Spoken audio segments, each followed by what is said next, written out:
Okay, let me be honest. I've kind of been a Google person for a long time, but this year I really became uh, enamored with PowerPoint, and I've been using that exclusively. And I have been a Chrome user. Well, I think I might now be an Edge user. There are so many wonderful features in Edge that literally just aren't present in Chrome. One of them is this Immersive Reader. It has so many options. It is literally amazing. So check it out. Okay, let me show you how to use the Immersive Reader. So I'm going to open this article right here. Okay, now you can see this article is, wow, there is an awful lot going on here. Do you see I've got these videos, I've got this whole thing on the side here. Look at all the stuff that keeps popping up at the bottom. It is a little bit obnoxious for trying to read this. So if I want to read this in Immersive Reader, do you see up here, I have this option, enter Immersive Reader. I can now know that I can do F9 to get there quickly, but I'm just going to click right here on enter Immersive Reader. When I do, look at what happened. First of all, it changed the background from that white to a softer tone. Second, I still have the relevant picture, so it did not remove those. But do you see how all those ads popping up at the bottom just aren't there? Okay. This is amazing for reading an article without those annoying things popping up. And here's the best part. So do you see how it has a link and you see how it says read in front of it? Well, that's an easy way to do the shortcut on your own. But as a teacher, for example, I can copy this and then I'm going to paste it in a new tab. Do you see how it starts with read? So when I go there, it automatically directs me right to here. So it is going to require opening an Edge browser because if I tried another browser, it wouldn't work because it doesn't have the immersive feature. But this is a beautiful way to open something immediately in Immersive Reader.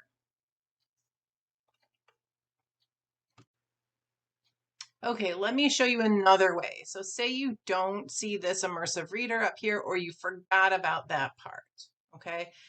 What I'm going to do is just select some text right here, and then I'm going to right click on it.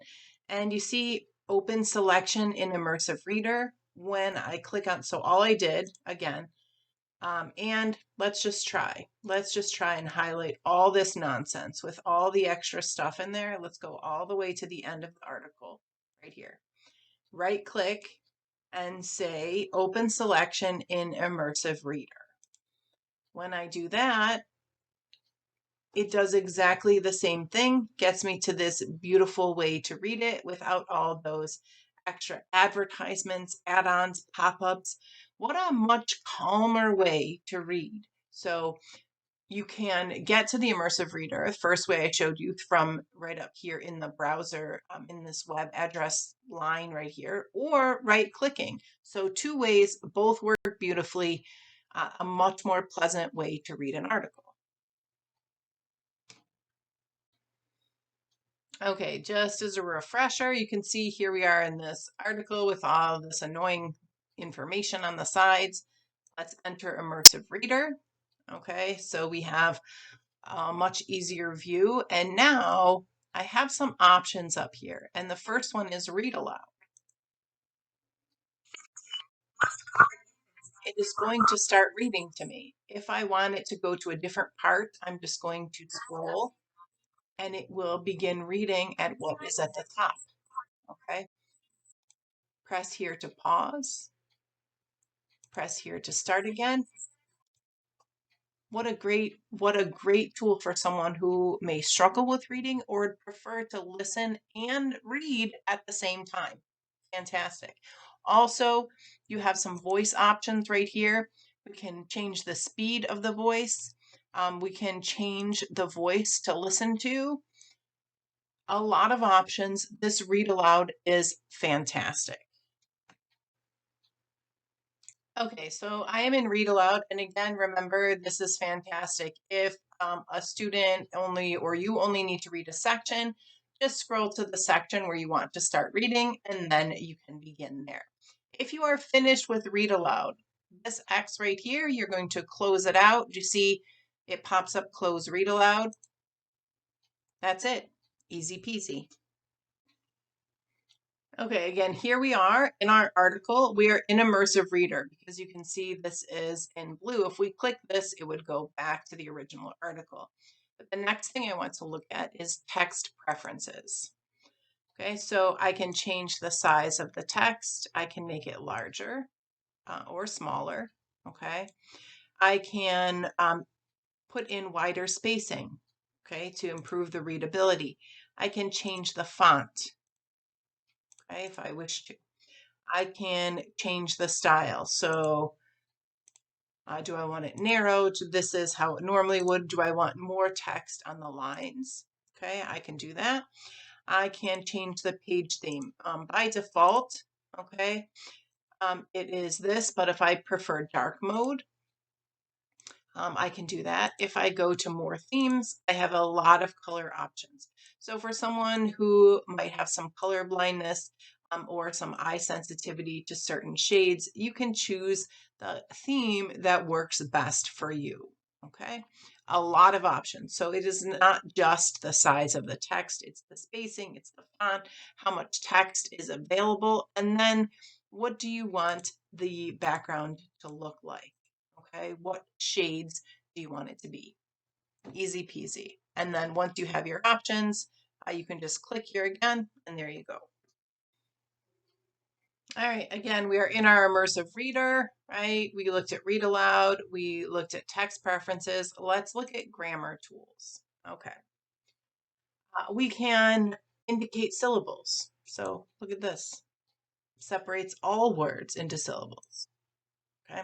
Parts of speech. If I want all the nouns in purple, the verbs, the adjectives, the adverbs.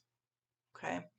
I can show the labels, so I can show exactly what each part of speech was.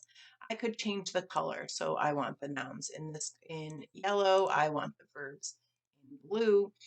I can change the colors. What a great tool to enable students to visually see parts of speech. Fantastic.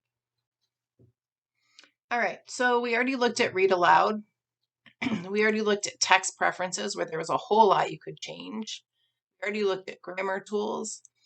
Last thing up here we see is reading preferences. So we have line focus. So if you have trouble focusing on specific text, you could choose this.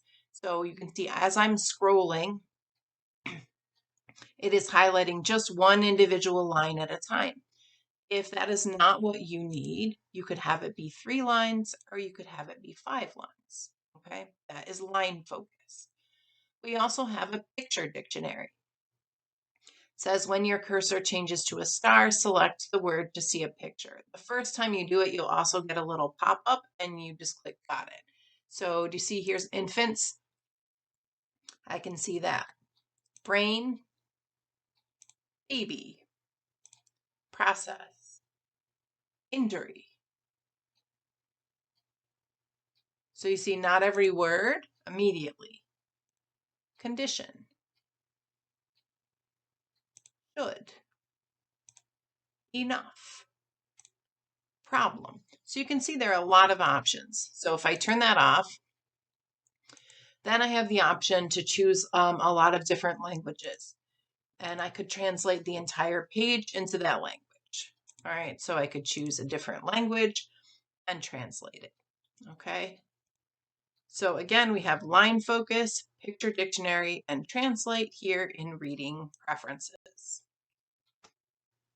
Okay, I already talked about this, but I just want to remind you, if you want to share a link, so with someone, whether it be your students or whatever, and you want it to directly open in Immersive Reader, you are going to copy this link.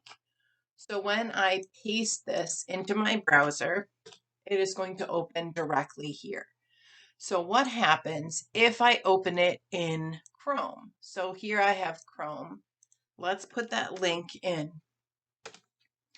it says this, a website wants to open it. So if someone tries to open it in Google Chrome, it'll say, hey, actually, you need to open this in Edge. So this is a great way to have it open directly in Edge. So as soon as I say open Microsoft Edge, now it opens it in the Immersive Reader. Fantastic way to share it without sharing it to the article with all the ads and pop-ups. Fantastic. Okay, and here it was, a recap of one of my favorite things about the Edge browser, the Immersive Reader. Look at all those options that are there. Fantastic.